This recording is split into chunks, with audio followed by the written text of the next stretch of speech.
Our Arria-Formula meeting is dedicated to marking the first anniversary of the armed forces of Ukraine's ill-fated and reckless military venture in the Kursk region. This discussion continues our ongoing examination of related issues previously addressed in our Arria-Formula meetings: crimes of the Ukrainian armed forces and the nationalist battalions in August 2024, and systematic violations of international humanitarian law committed by the armed forces of Ukraine on the territory of the Russian Federation in October 2024. You can access video recordings of those sessions through the QR codes displayed on the screen and provided on your tables. I encourage you to view them. On the night of August 6, 2024, the Zelensky regime launched a reckless incursion into Russia's Kursk region, which borders Ukraine. This ill-conceived action immediately undermined all claims by the Kiev authorities of a sincere commitment to peacefully resolving the Ukrainian crisis, rendering such assertions irrelevant. It was a clear signal of Zelensky's preference for escalation and armed confrontation. Many military observers at the time predicted that this impulsive move, undertaken by a leader whose mandate had long ago since expired, would be deeply regretted by him and his associates. In the months that followed, the unfolding events confirmed the accuracy of these forecasts. After achieving only modest territorial gains, far short of their original ambitions and secured at a staggering human cost, Ukrainian forces began steadily losing ground and manpower on the battlefield. By late April 2025, Zelensky's ill-fated strategic blunder had run its course. Russian troops repelled the incursion, driving nationalist formations from Russian territory and restoring control over the border. Ultimately, the Ukrainian military leadership failed to accomplish any of their objectives. Their hopes of leveraging captured territories, including the Kursk nuclear power plant, as bargaining chips in future peace negotiations were dashed.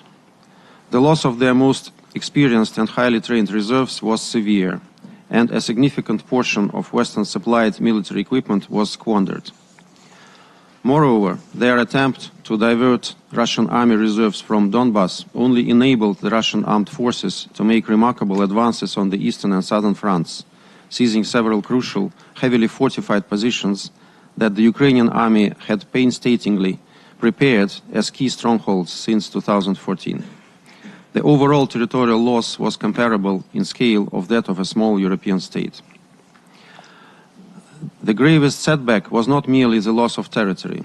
For Zelensky, the most devastating blow was the whole world bearing witness to Ukrainians acting as reckless aggressors, perpetrators of looting, raping and assault, and flagrant violations of international humanitarian law.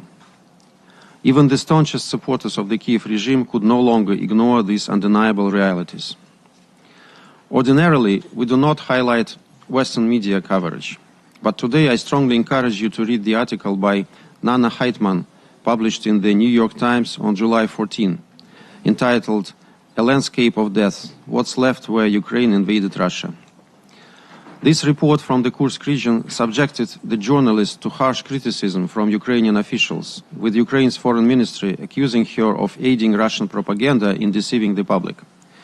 In truth, her only offensive was to document Ukrainian incursion into Kursk and bear witness to the devastation inflicted on local communities.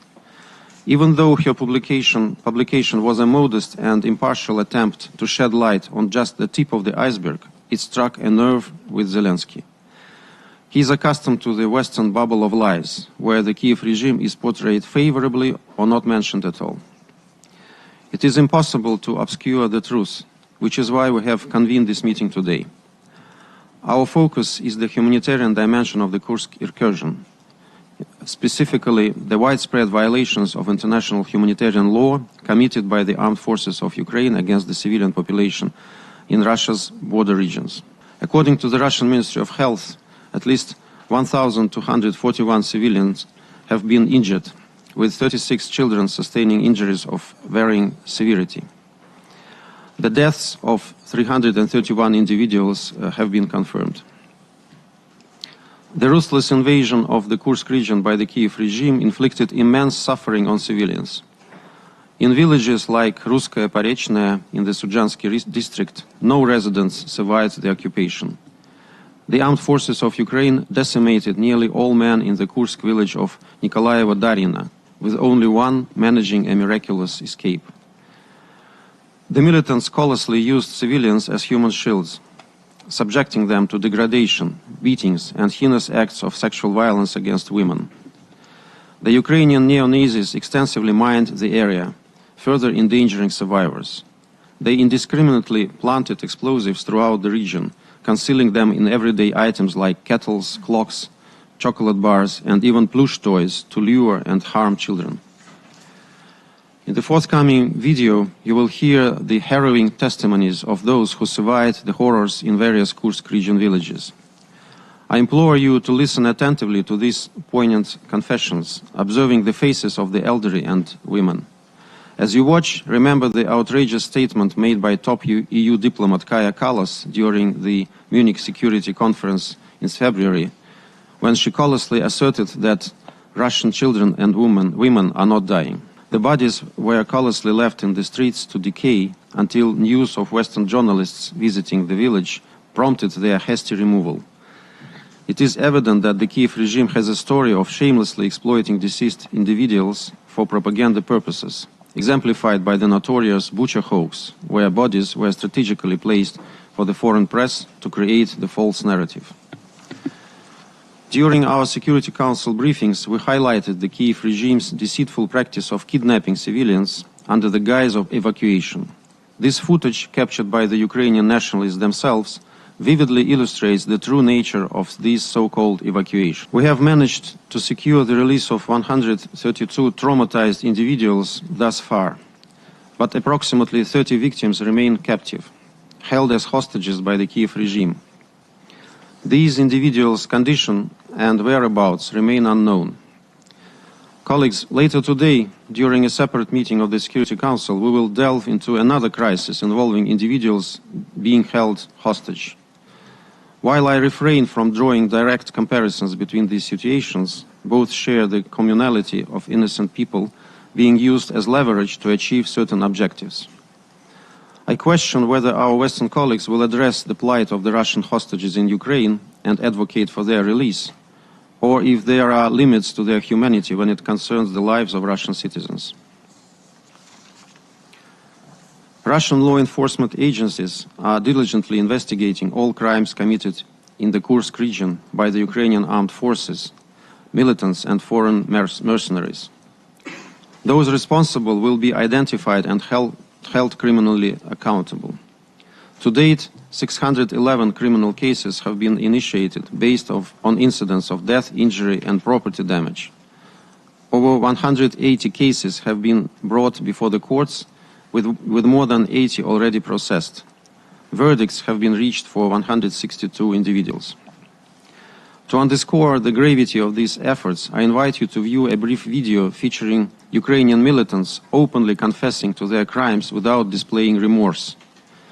This not only illustrates the severity of their actions, but also highlights the imperative of accountability.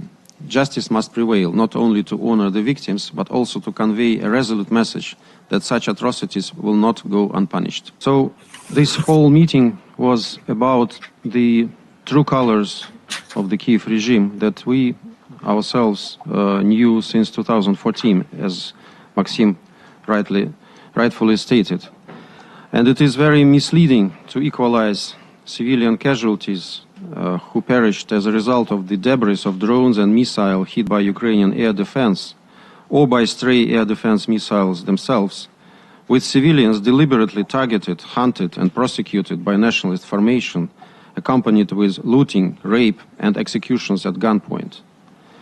As we repeatedly stated, our strikes are targeting exclusively military infrastructure, and if the Kiev regime stops placing its air defense in civilian areas in breach of the international humanitarian law, there will be no civilian casualties after our strikes.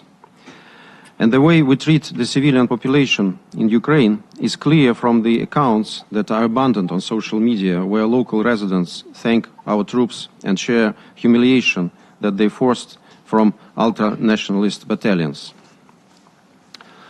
Colleagues, some of you made allusion to the fact that were it not for the decision of Russia to start the special military operation, there would not be civilian casualties on Russian soil. Colleagues, if you sincerely think so, then you totally miss the point.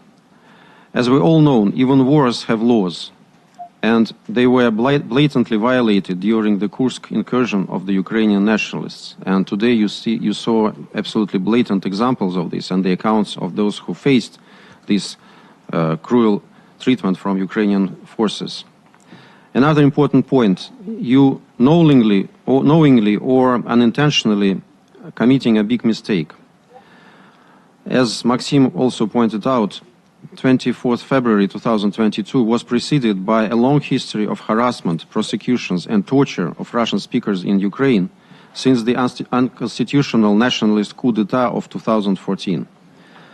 There are tens of thousands of accounts similar to what we heard today from the 3 residents of the Kursk region. It's enough to recall the attack of nationalists at the Odessa House of Trade Unions in May 2022, where dozens of people were burnt alive by a nationalist crowd only because they were Russians and wanted to keep their identity in the new Ukraine. The common denominator for what happened in 2014 in east and south of Ukraine and in 2022 in Kursk is hatred to anything Russian. And this is one of the key root causes of the Ukrainian crisis that has to be addressed by any peace efforts that are being deployed. We can't tolerate when our neighboring country proclaims crusade against everything Russian and is ready to kill everyone, including women, children and elderly, to achieve this aim. Neither would any of your countries if it were put against such a choice by a coup in your neighboring country. So make no mistake here, and if you sincerely want to contribute to the establishment of long-lasting and sustainable peace in Ukraine, do not play the game of the ostrich and face this problem, which needs to be tackled. Thank you very much for your participation. The meeting is adjourned.